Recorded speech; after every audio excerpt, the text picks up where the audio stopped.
উলামায়ে কেরামগণ দ্বারা পরিচালিত গরিব অ্যান্ড এতিম ফান্ড ট্রাস্ট ইউকে আপনাদের দান নিয়ে বাংলাদেশে আয়লায় ক্ষতিগ্রস্ত অসহায় মানুষদের পাশে দাঁড়িয়েছে।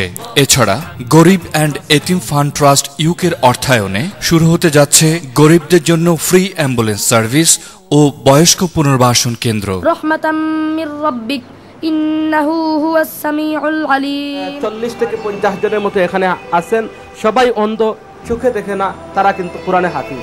আপনাদের দানের অর্থে লেখাপড়া এবং খাবার খেয়ে বেঁচে আছে 300 এতিম ও অসহায়। বিভিন্ন এলাকায় মসজিদ মাদ্রাসা নির্মাণের সহযোগিতা এবং জীবন জীবিকার প্রয়োজনে গরিব অ্যান্ড এতিম ফান্ড ট্রাস্ট বিতরণ করেছে সেলাই মেশিন, টিউবওয়েল ও রিক্সা, যা সবই আপনাদের দান। উলামায়ে কেরামগণ আপনাদের আনামত সঠিক পাওনাদারদের কাছে পৌঁছে দিচ্ছেন। আল্লাহ আপনাদের দানকে কবুল করুন। আমিন।